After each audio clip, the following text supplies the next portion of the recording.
금방 시온 성가대에서 찬양한 것처럼 우리 모든 성도님들의 삶이 하나님 앞에서 가장 귀하고 복된 삶이 될 수 있기를 간절히 축복합니다. 벌써 3월 첫째 주일 맞이했고 이제 오는 수요일부터가 사순절이 시작됩니다. 2025년 새해를 시작하면서 우리에게 주셨던 말씀, 주의 일에 더욱 힘쓰는 교회라고 하는 이 주제에 어떻게 보면 오늘이 결론을 내리는 날입니다. 결론적인 말씀을 오늘 좀 드리고 그리고 이제 다음 주부터는 사순절기라서 구약 성경에서 기록되어 있는 예수 그리스도에 대한 말씀들을 우리가 하나하나 좀 이렇게 찾으면서 말씀을 나누려고 합니다. 오늘도 주님 앞에서 이렇게 새로운 달 첫 주일 함께 예배드리는 모든 성도님들 삶 속에 주님이 주시는 신령한 은혜와 은사와 복이 늘 충만할 수 있기를 간절히 축복합니다. 오늘 우리가 읽은 이 비유는 달란트 비유라고 여러분들도 많이 들어본 그런 말씀입니다. 특별히 이 마태복음 25장에서는 마지막 심판 때에 대한 이야기들을 해주고 있거든요. 세 가지 비유가 나오는데 첫 번째는 열처녀의 비유. 열처녀 중에서 이제 신랑이 이렇게 언제 오는지는 모르지만 신랑이 올 때 깨어 있었던 처녀들, 특별히 기름과 등불을 다 잘 준비를 해서 신랑을 맞이하는데 조금 더 부족함이 없도록 잘 준비된 사람들은 잔치 자리에 참여하지만 기름을 준비하지 못했던 처녀들은 잔치 자리에 참여하지 못하는 그 이야기가 첫 번째 이야기고요. 두 번째 이야기가 달란트 이야기인데 어떤 사람에게는 5달란트, 어떤 사람은 2달란트, 어떤 사람은 1달란트를 맡기고 주인이 먼 곳으로 갔다가 돌아오게 돼요. 그리고 오늘 본문처럼 이제 결산을 하는 이 내용이 나와 있는데 5달란트와 2달란트 받은 사람은 주인의 기쁘게 했다는 것 때문에 받은 것으로 열심히 장사를 해서 받은 만큼을 더 남겼기 때문에 주인의 기쁨을 주는 그런 모습이었지만 1달란트 받았던 사람은 그 달란트를 땅속에 묻어두었다가 그것을 그대로 가지고 왔는데 그 있는 것을 빼앗겨버리고 바깥 어두운 데서 슬피 울며 이를 감히 있으리라고 하면서 내침을 당하는 이런 이야기가 오늘 이렇게 기록되어 있습니다. 그리고 세 번째 비유는 양과 염소를 나누는 그런 비유인데 주님이 보실 때 오른쪽에 있는 자들과 왼쪽에 있는 자들에게 하시는 말씀을 이렇게 보면 내가 줄일 때, 목말라 때, 헐벗었을 때, 그리고 병들었을 때, 옥에 갇혔을 때 나를 돌아보았다, 돌아보지 않았다 이것으로 사람들을 평가하는 이런 모습들이 기록되어 있습니다. 전체적으로 보면은 이게 하나의 교회라고 하는 공동체 안에 있는 사람들인데 어떤 사람은 구원을 받아 천국 잔치에 참여하고 또 어떤 사람은 천국 잔치가 아닌 바깥 어두운 데서 슬피 울며 이를 가는 이런 모습들이 나타난다고 하는 것을 오늘 우리에게 가르쳐주고 있습니다. 그 첫 번째 비유와 세 번째 비유는 다음에 제가 다시 다루고 오늘 이제 이 달란트 비유를 가지고 잠깐 동안 말씀을 들으려고 합니다. 작년 11월 달에 이 비유를 한번 말씀드린 적이 있었어요. 기억하시나요? 그 달란트 한 달란트라고 했을 때 부피로 이렇게 했을 때 그 크기가 어느 정도 되는지 혹시 기억나세요? 참고로 금은요, 이 물하고 비교를 했을 때 물 1리터는 1kg 정도 되거든요. 그런데 금 1리터라고 했을 때는 그 무게가 거의 한 22kg 막 이 정도 됩니다. 똑같은 1리터인데 무게를 달아보면은 물 1리터는 1kg 나오고 금 1리터는 약 22kg 정도 나오는 그 정도 무게예요. 그러면 한 달란트라고 했을 때, 금 한 달란트라고 했을 때 무게가 대략 34kg 정도 된다고 봅니다. 34kg. 그러면은 어떤 이게 옛날 그 지역마다 고대 지역들마다 조금씩 차이는 있는데 제일 적게 잡는 데가 한 27kg 정도, 이 정도 잡는 데가 있고요. 또 제일 많이 한 달란트를 제일 많이 이렇게 잡는 데는 약 45kg까지 잡는 데도 있다고 그래요. 그런데 성경에서 기록되어 있는 그 달란트는 바벨론에서 셌던 것과 비슷하게 이렇게 보고 있기 때문에 한 달란트로 했을 때는 약 34kg 정도, 34.3kg 정도의 그 무게라고 그렇게 이야기를 합니다. 요즘 금값이 엄청 비싸졌다고 그러잖아요. 한 돈이 3.75g인가 되는데 그게 지금 52만 원, 54만 원 막 이렇게 팔리고 있어요. 한때 이게 60만 원을 돌파한 적이 있고 막 이 정도였는데, 그렇게 해서 환산을 해보면요, 약 이게 3.75g에서 34kg 정도 된다고 하니까 이게 지금 한 10,000배 정도 차이가 난다고 보시면 되거든요. 약 10,000배 정도 차이가 나요. 그러면 52만 원 곱하기 만을 하시면은 한 달란트의 가격이 나옵니다. 대략 52억인가요? 그 정도 되는 돈이 나올 거예요. 어마어마한 돈입니다. 이 적은 돈이 아니에요.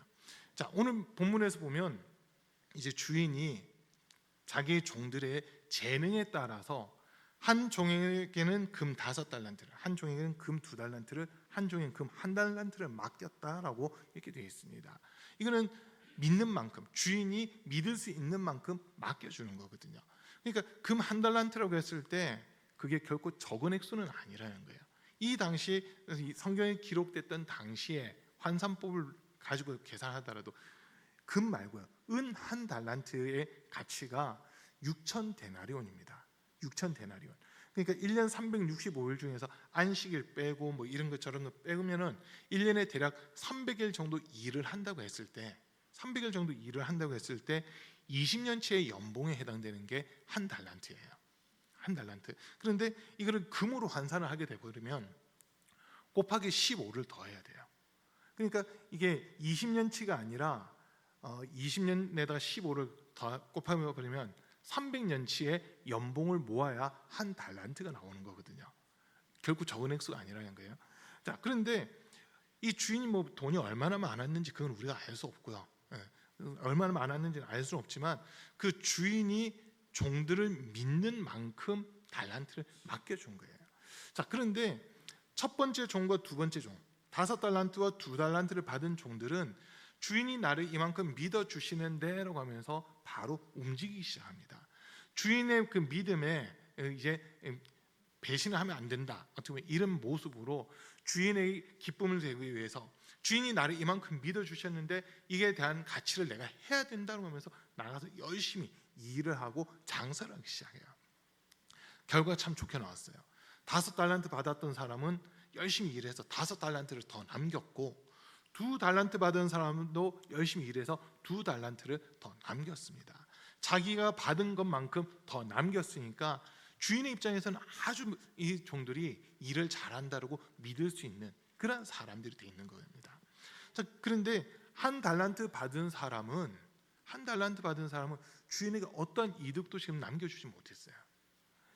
손해를 봤다 하더라도 주인이 마음을 그 모습을 보면서 괜찮아 이렇게 해줄 수도 있는 상황들이 분명히 있는데, 주인이 믿고 맡긴 이 달란트라고 하는 것을 그냥 땅 속에 파묻어 뒀다는 거거든요.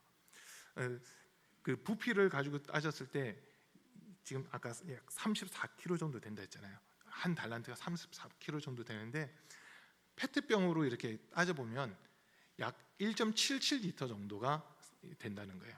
1.77리터 정도. 그러면은 대략 1.5리터보다는 좀 더 크고 2리터보다는 좀 작은 그 정도 사이즈의 페트병 하나 정도 크기라고 보시면 돼요. 금 1달란트가. 자, 그거를 땅 속에다 파묻어 둔다고 했을 때 어디다 숨겨뒀는지 잘 봐야 될 거잖아요. 땅이 뭐 한 평짜리 땅에다 숨겨두는 게 아니라 지금 이만큼의 재산을 가지고 있는 주인이라면 땅도 어마어마하게 넓은 그런 토지를 가지고 있을 거라는 거거든요. 면적이 상당히 넓은 토지를 가지고 있을 텐데 그곳에 1.5리터, 2리터 정도 되는 페트병 크기만한 금을 하나 파묻었다고 생각해 보세요. 그거 지키려면 얼마나 더 힘들었을까, 이런 생각도 사실 하게 됩니다. 이 말씀을 보면서 저는 하나님께서 우리를 믿고 우리를 충성되이 여겨 직분을 맡겨주셨거든요. 주의 일을 하라고, 주의 일을 감당하라고 우리에게 직분도 맡겨주시고 은혜도 주시고 믿음도 주시고 성령도 주셨는데, 하나님께서 우리에게 주신 것들을 혹시 우리가 이 1달란트 받은 사람처럼 땅 속에 파묻어 두고 있는 건 아닌가, 이런 걸 한 번 더 생각해 보게 되는 겁니다. 하나님께서 우리에게 뭔가를 주셨을 때는요, 그거를 활용하라는 거거든요. 이용하라는 거예요. 손해보는 거 생각하지 말고 어떻게든 주신 분의 마음을 가지고 주신 분의 마음을 기쁘게 하기 위해서 몸부림쳐 나가는 이 과정들이 있어야 된다는 겁니다. 이 과정이 있어야 돼요. 만약에 한 달란트 받은 사람이 자기가 받은 것을 가지고 뭐라도 했으면, 손해가 나는 한이 있더라도 뭐라도 움직이면서 그거를 가지고 어떻게든 주인이 나에게 맡겨졌는데 한번 열심히 해보자고 하면서 뭐라도 했으면, 주인은 달란트가 없어졌다고 이 종을 책망할 것이 아니라, 그래도 너가 노력을 했구나, 방법을 잘 몰랐을 뿐이지 노력을 했구나라고 오히려 인정을 해줄 수 있는 그런 부분이거든요. 우리 주님이 우리를 보실 때 결과를 보는 게 아니라 그 과정들을 보고 계시는 거예요. 과정을, 내가 얼마나 마음을 쏟고 있는지, 얼마나 힘을 다하고 있는지, 얼마나 정성을 쏟아서 주의 일을 하려고 하는지, 주님 그 중심을 보고 계신다는 겁니다. 만약 결과만 놓고 본다면요, 너무 비참해요. 사실 끝까지 우리가 가야 되는 건 맞거든요. 신앙생활은 잠시 잠깐 하다 끝나는 게 아니라 우리가 주님 앞에 서는 그날까지 완주를 해야 되는 겁니다. 고린도전서 7장인가 보면은 많은 사람들이 운동장에서 다름질을 하는데 상 얻는 사람은 한 사람인 줄 너희가 알지 못하느냐라고 하는 이 말이 나와요. 올림픽을 기록하는 것, 경기를 이렇게 놓고 보세요. 올림픽에는 여러 경기들을 막 하잖아요. 여러 종목들을 다루는데 그 중에서 이제 올림픽의 꽃이라고 하는 종목이 있습니다. 그게 마라톤이거든요. 42.19km를 달리는 거예요. 한 대회에서 42.19km 이 마라톤 대회가 열렸는데 한 사람 빼고는 다 탈락을 했대요. 이유가 뭐냐면 앞에서 누가 길을 잘못 들어가는 바람에 다른 사람들도 전부 다 길을 다 잘못된 길로 간 거예요. 정해진 코스로 가야 되는데 정해진 코스가 아니라 다른 엉뚱한 코스로 이렇게 갔다는 것 때문에, 자기가 가야 되는 코스에서 이탈했다는 것 때문에 전원 실격 처리되고 한 사람만 그 코스를 그냥 제대로 간 거예요. 그래서 이 사람만 상을 받게 된 그런 마라톤 대회도 있었다고 그러거든요. 지금 왜 이런 얘기를 하냐면 규칙이 중요한 겁니다. 누가 빨리 도착했냐가 중요한 게 아니라 정당하게 갔느냐 그렇지 않느냐, 이 과정을 아주 중요하게 여기고 있다라는 거거든요. 오늘 보면 말씀에서 보면 5달란트와 2달란트 받은 종에게는 주인이 이런 이야기를 합니다. 착하고 신실한 종아, 잘하였도다. 내 주인의 기쁨에 참여하여라 라고 하는 이런 이야기를 합니다. 너가 적은 일에 충성하였으므로 내가 너에게 많은 것을 맡기겠다라고 하는 이 이야기를 하거든요. 그런 반면 1달란트 받은 자에게는 뭐라고 얘기하냐면 악하고 게으른 종아라고 책망을 하고 있습니다. 디모데전서 1장 12절의 말씀을 보면 바울이 이런 고백을 합니다. 하나님이 나를 충성되이 여겨 내게 직분을 맡기셨다라고 하는 이 고백을 하거든요. 우리가 뭔가를 열심히 했기 때문에 충성됐다 이게 아니라, 열심히 했기 때문에 큰 직분을 맡았다가 아니라 하나님께서 우리를 충성되이 여겨 주셨기 때문에 직분을 맡겨 주셨다는 거예요. 우리 말씀 한번 같이 읽어볼게요. 나를 능하게 하신 그리스도 예수 우리 주께 내가 감사함은 나를 충성되이 여겨 내게 직분을 맡기심이니, 내가 잘나고 똑똑해서 직분을 맡겨주신 것이 아니라 하나님이 나를 충성스럽게 인정해 주셔서 직분을 맡겨주셨다는 겁니다. 그러면 우리는요, 보잘것없는 자고 연약한 자인데 하나님이 나를 이렇게 믿어주셨구나라고 하는 거, 이거를 생각하셔야 돼요. 하나님이 나를 이만큼 믿어주셨는데 그러면 나를 믿어주신 분에게 정말 실망감을 들여서는 안 되겠다, 어떻게든 내가 한번 해봐야 되겠다 하면서 몸부림치는 이 과정들이 있어야 되는 거거든요. 그 과정이 없으면요, 나를 믿어주시거나 말거나 아유 나는 원래 잘났으니까, 만약 이런 생각을 가지잖아요, 그냥 그 자리 바로 뺏겨버리는 겁니다. 뺏겨버리는 거예요. 하나님이 찾는 사람들이 있더라고요. 어떤 사람을 찾냐? 겸손한 사람 찾습니다.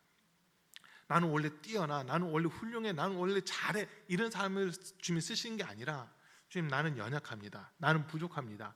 그러나 주님이 나를 믿어주시고 주님께서 나를 자녀 삼아주신 그 은혜를 기억하면서 제가 순종하겠습니다 하고 나오는 사람, 하나님 이 사람을 더 기쁘게 여기시는 거거든요. 지금 1달란트 받은 사람은 지금 아직까지 주인의 입장에서 볼 때는 검증이 안 된 사람이라 볼 수 있어요. 1달란트 그 받은 것도 어마어마하긴 하지만 주인의 입장에서는 아직 검증이 안 된 사람이에요. 검증됐으면 처음부터 10달란트 맡기든지 5달란트를 맡겼을 텐데 아직 검증이 안 됐기 때문에 1달란트를 맡겨보는 겁니다. 이 비슷한 내용이 누가복음 9장에 이제 나오거든요. 주인이 10명의 종에게 한 문화씩을 맡긴다고 돼 있어요. 한 문화씩. 한 문화는 한 데나리온하고 같은 금액이에요. 그러니까 노동자의 하루 품삯을 10사람의 종들에게 다 맡기는 거예요. 그리고 여행을 갔다 돌아와서는 계산하자 할 때 첫 번째 종은 10문화를 남겨가지고 와요. 그리고 두 번째 종은 5문화를 가지고 와요. 그런데 세 번째 종은 한 문화를 그대로 가지고 와서 주인에게 하는 말이 오늘 이 종과 똑같은 이야기를 하거든요. 근데 전체적인 내용은 좀 차이가 있습니다. 오늘 우리가 읽은 마태복음 25장의 달란트 비유는 마지막 때에 예수님이 심판하시는 그 모습이거든요. 근데 누가복음에 나와 있는 문화 비유는 어떤 한 귀인이 왕위를 받기 위해 가는데 사람들은 그가 왕이 되는 것을 싫어했다라고 하는 이런 내용이 먼저 나와요. 그러면서 그 당시 시대적 배경으로 이렇게 해서 보면 아켈라오가 이제 분봉왕이 돼야 되는데 분봉왕이 되기 위해서 로마 황제에게 가는 어떤 그런 과정이다라고 볼 수 있거든요. 사람들은 원하지 않아요. 아켈라오가 왕이 되는 걸 원하지 않는데 결국 왕이 돼서 오는 거죠. 그러다 보니까 이런 그건 좀 그 당시 정치적인 부분이 누가복음엔 좀 더 자세하게 묘사가 되어 있다고 보시면 돼요. 그건 제가 다음에 얘기를 할게요. 자, 어쨌든 이 문화를 남긴 그곳에서 보면은 누가복음에서 보면은 10문화 남긴 사람에게는 10고을 다스리는 권세를 주고요. 5문화를 남긴 사람에게는 5고을 다스리는 권세를 준다라고 그렇게 표현합니다. 그런데 한 문화를 가지고 그대로 온 사람, 이 사람에 대해서 이제 좀 이야기들이 있는데 그 사람도 역시 오늘 한 달란트 받은 사람하고 똑같은 이야기를 해요. 당신은 심지 않은 데서 거두고 해치지 않은 데서 모으는 그러한 사람이라는 것을 내가 알았기 때문에 이거 가지고 나는 일을 할 수 없습니다. 그래서 이거 그냥 땅속에 묻어뒀다가 그대로 가지고 왔습니다. 그런 이야기를 하거든요. 지금 한 달란트 받은 사람이든 한 문화 받은 사람이든 사실 똑같은 거예요. 그런데 제가 왜 이 문화 이야기를 꺼냈냐면 이 문화 이야기에서도 보면 10명의 종들한테 처음에 동일하게 한 문화씩을 맡겨요. 한 문화씩. 그거는 그 10명의 종들이 아직 주인에게 완전 검증되지 않았기 때문에 주인이 일종의 테스트를 거치는 그런 모습이라는 거거든요. 비싼 겁니다. 이 지금 달란트도 역시 마찬가지인데 5달란트 받은 사람이 처음부터 5달란트만큼의 믿음을 보인 게 아니라 이 사람도 처음에 동일하게 한 달란트를 받은 사람이라는 거예요. 동일하게 한 달란트 받았을 때 그걸 가지고 열심히 일해서 2달란트를 남겼고 또 다시 한 번 더 주인이 일을 맡겼을 때 열심히 일해서 4달란트를 남겼던 그런 이력이 있는 사람이니까 주인이 이 사람은 5달란트를 맡겨도 손해보지 않을까라고 하면서 5달란트를 맡긴 거예요. 그리고 두 번째 종은 첫 번째 종만큼은 아니라 하더라도 경험이 좀 짧지만 어쨌든 한번 믿었을 때 믿음을 보였기 때문에 믿음에 대한 반응을 보였기 때문에 2달란트를 맡겼다 이렇게 우리가 볼 수 있는 거거든요. 근데 마지막 한 달란트 받은 사람은 이 앞에 두 사람처럼 주인이 믿고 한번 맡겨보는 거예요. 믿고 맡겼는데 주인의 그 기대를 확실히 저버린 그런 사람이 됐다고 한 거거든요. 지금 우리 하나님께서도 우리 한 사람 한 사람을 향해서 가지고 계신 마음이 있어요. 우리 한 사람 한 사람을 통해 하나님이 이루고자 하시는 거룩한 뜻이 있거든요. 근데 우리가 그 뜻을 알지 못하면 그 뜻을 그냥 내팽개쳐 버리는 이런 모습들이 많이 나타난다라고 하는 겁니다. 요즘에 이제 집에서 각 가정에서 보면 애완견 키우시는 분들이 있잖아요. 요즘에 애완견이라고 해도 큰일 난다고 그러대요. 반려견이라고 해야 된대요. 인생의 동반자라는 그런 의미래요. 반려견, 반려묘 막 이런 이야기를 하잖아요. 어느 순간부터인가 반려라는 말이 붙어버렸어요. 그전에는 그냥 애완이란 말을 썼거든요. 내가 그냥 이뻐해주고 귀여워해주는 그런 존재였는데 반려견, 반려묘라고 하는 이 호칭이 붙으면서요, 사람들이 이제 점점 깎여져 내려가고 동물들이 점점 올라가는 지금 그런 모습이 되어버렸어요. 여러분 혹시 집에 그렇게 반려견 내지는 반려묘를 키우신 분들 한번 잘 생각해 보세요. 제일 좋은 자리는 누가 차지하고 있는지 한번 보세요. 아마 집에서 제일 좋은 자리를 그 반려견 내지는 반려묘가 차지하고 있을 가능성이 상당히 많을 겁니다. 심지어는 막 그런 이야기까지 들어요. 동물을 산책시키는데 동물보다 사람이 앞서가면, 이 반려견보다 사람이 앞서가면 개보다 좀 나은 사람이고요. 나란히 가면은 개 같은 사람이고 개보다 뒤쳐져서 가면 개보다 못한 사람이래요. 요즘 그런 시대가 돼버렸어요. 그리고 이 또 이야기를 들어보니까요, 이 반려견 내지는 반려묘 그 미용해 주는 데가 있다대요. 병원도 있고 미용해 주는 데가 있고 호텔이 있대요. 와, 그 비용을 듣고 제가 깜짝 놀랐거든요.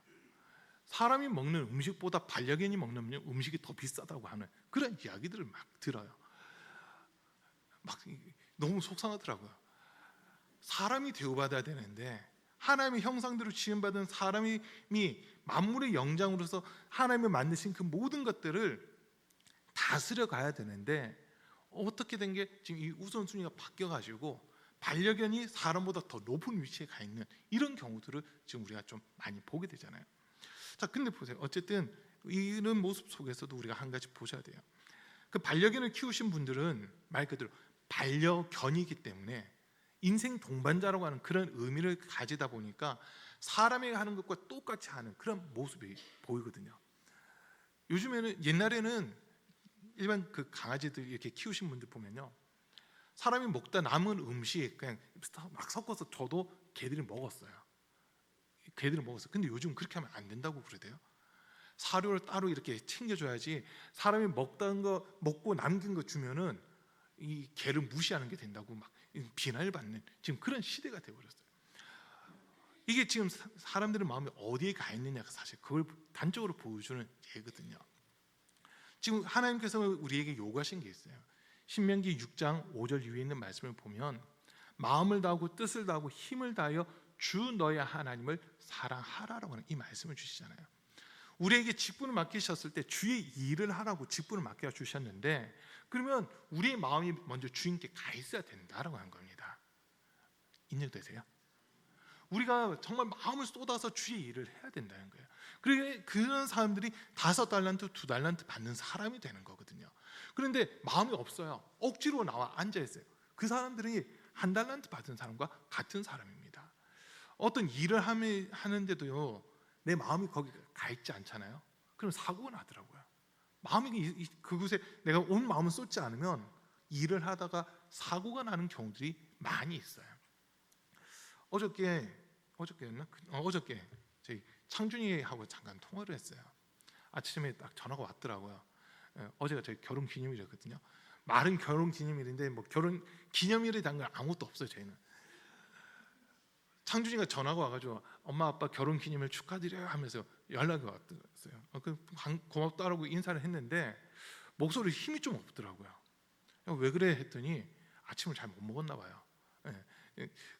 공휴일이고 이러다 보니까 자느라고 아침을 못 먹었다고 그러더라고요. 그런데 이게 아침 겸 점심으로 나오는 거다 보니까 거의 저녁 때까지 굶어야 되는 상황이 된 거죠.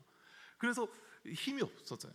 근데 이제 아내가 물어본 거죠. 어떻게 군생활 재밌냐, 할만하냐 물어보니까 지금 상병 달고 이제 군생활 얼마 안 남았어요. 7개월만 있으면 돌아옵니다. 7개월만 있으면 돌아와요.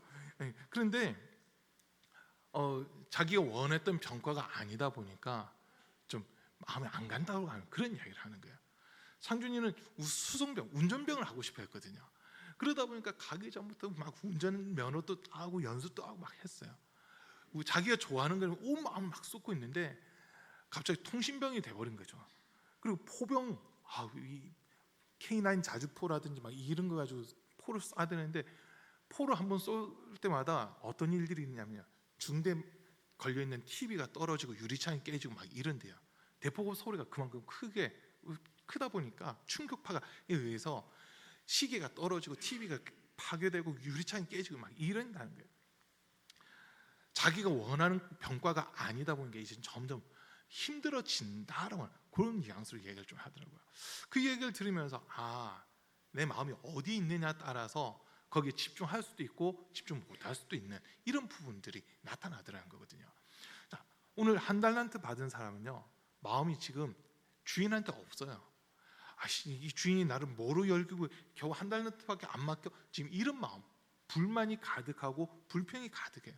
그러니까 하기 싫어지는 지금 이런 모습이 되어버린 겁니다. 그런 반면 5달란트와 2달란트 받은 사람들은 주인이 나를 이만큼이나 믿어주시네, 이만큼이나 나를 믿어주시는데 정말 나를 믿어주신 그 주인 내가 기쁘게 해드려야 되겠다면서 마음을 다해서 주님이 맡기신 그 일들을 하나하나 감당해 나가는 사람들이었거든요. 이제 이걸 가지고 우리 모습을 한번 보는 거예요.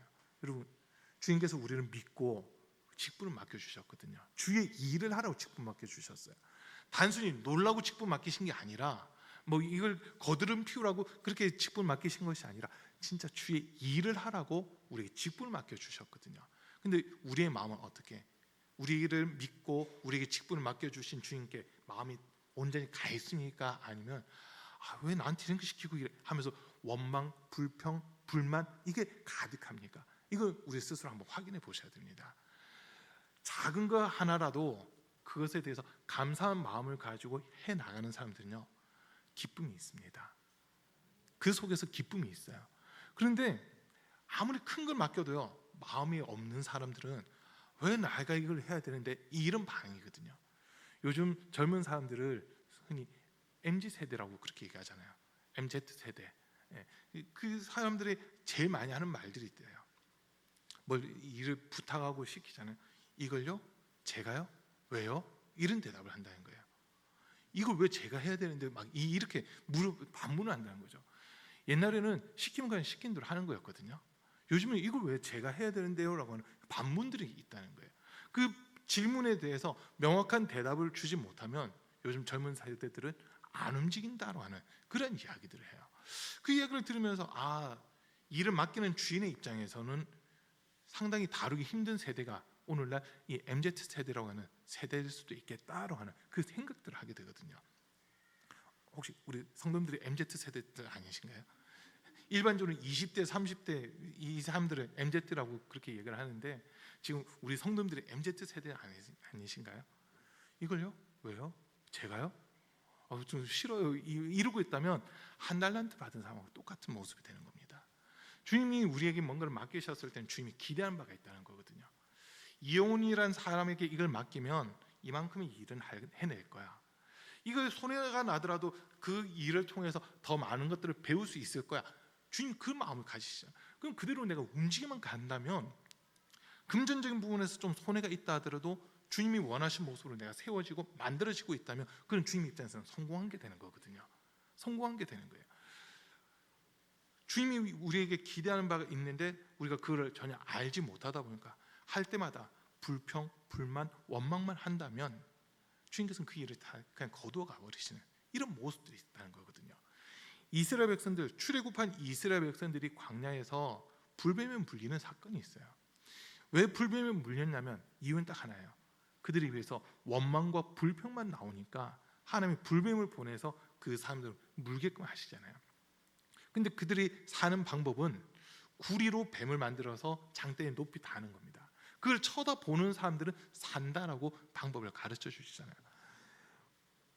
그런데 이 불뱀에 물렸던 사람들 가운데 일부는 저거 본다고 뭐 살아? 약을 발라 살지라고 하면서 하나님이 하실 일을 믿지 않은 사람들도 있었거든요.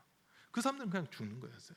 그런데 혹시나라고 하는 그 마음에서라도 구리뱀을 쳐다보는 사람들은 다 살아난 거거든요. 하나님께서 불뱀을 보내신 이유는 원망, 불평하지 말고 하나님이 주신 것에 대해서 감사함으로 받으라는 그런 의미가 여기 사실 담겨져 있습니다. 달란트도 마찬가지예요. 우리가 다른 사람과 이렇게 비교를 하게 되면 왜 저 사람은 저만큼이나 맡기고 나한테는 이거밖에 안 맡깁니까? 라고 하는 불평과 원망이 나올 수도 있어요. 그러나 그거는 주인이 볼 때 얼만큼 믿을 수 있느냐라고 하는 그 관계에서 나오는 거거든요. 우리가 지금 불평, 원망하는 게 아니라 아직까지는 내가 우리 주님 대신 하나님께 내 믿음을 제대로 보여드리지 못했구나라고 인정을 해야 돼요. 아직까지 내 믿음을 제대로 보여드리지 못했구나. 그럼 이제 나는 주님이 믿을 수밖에 없도록 충성해야 되겠다. 몸부림 쳐봐야 되겠다 하면서 주님께 인정받는 그 자료로 나오잖아요. 이 사람에게 맡겨도 되겠다. 이 사람에게 맡겨도 시행착오를 몇 번 거쳤지만 이제는 맡겨도 되겠다. 주님이 이렇게 인정하시면 그때는 많은 것을 또 큰 것을 맡겨주신다는 거거든요. 이걸 보면서 우리 주님의 일에는 실패가 없다는 겁니다. 지금 우리가 움직이지 않으면 주의 일은 실패해요. 그러나 어떻게라도 움직이기만 하면 주의 일은 실패가 없습니다. 우리나라에서 전도를 제일 잘한다고 하는 교회가 인천의 부광감리교회라고 있어요. 김상현 감독님 계신 교회인데 그 목사님이 하신 말씀이 있더라고요. 김상현 목사님이 하신 말씀은 뭐냐면 전도에는 실패가 없다는 거예요.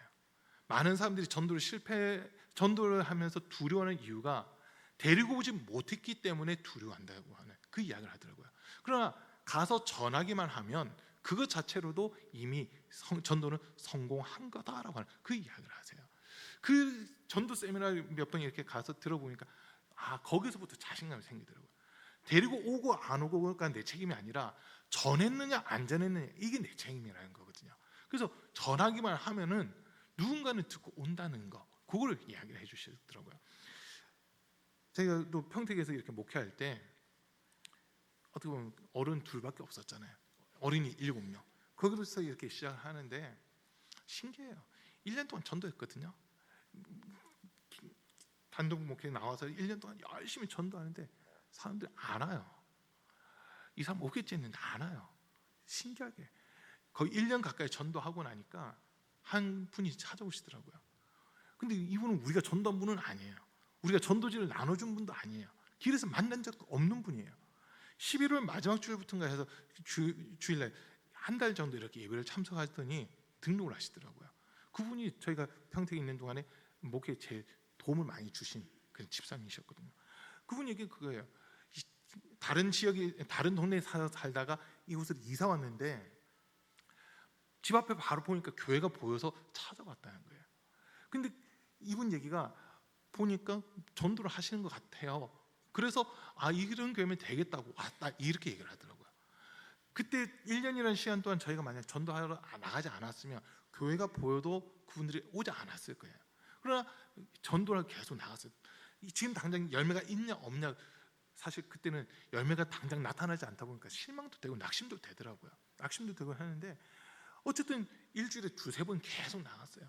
계속 나갔는데 그분이 그 우연히 봤다고 그러더라고요. 저희가 전도하는 모습 우연히 한번 보게 되고, 그리고 어쨌든 교인이 없어도 새벽마다 불이 켜져 있는 모습을 보고 그런 것들을 몇 개 보더니 이런 교회라면 작아도 가면 되겠다 하고 이렇게 왔다라고 하는 그 이야기를 하시거든요. 그 이야기를 들으면서 주님의 일은 실패가 없구나. 지금 내가 전도지를 나눠준 사람이 안 왔다고 우리가 실망하는 게 아니라 주님의 일을 하다 보면 주님께서는 다른 방법으로라도 그 자리는 채우시고 메꾸신다라는 거, 그걸 경험한 적이 있었습니다. 여러분, 주의 일은 실패가 없어요.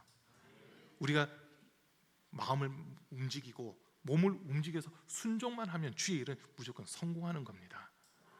1달란트 받은 사람은 움직이지 않고 그 땅속에 묻어뒀기 때문에 실패자가 된 거고, 5달란트와 2달란트 받은 사람은 그것을 가지고 움직였기 때문에, 순종하면서 움직였기 때문에, 감사하는 마음으로 순종하는 마음으로 이들이 행했기 때문에 주인이 더 믿어주시고 더 큰 기쁨에 참여할 수 있는 기회를 주셨다고 한 거거든요. 그래서 우리 사랑하는 성도님들, 주의 일에 우리가 주님 앞에 서는 날 우리 주님이 우리한테 분명 물어보실 거예요. 내가 너를 믿고 이만큼의 달란트를 맡겼는데 너 그거 어떻게 사용했느냐 물어보실 겁니다. 얼마나 남겼느냐를 물어보시는 게 아니라 그 달란트를 너는 어떻게 사용했느냐라고 물어보실 거예요. 그때 우리 5달란트, 2달란트 받은 자처럼요, 주님이 저를 믿음 주신 만큼 저도 주님의 능력을 힘입고 주의 일을 했습니다라고 하는 이 고백을 하는 겁니다. 평가는 주님이 하시는 거예요.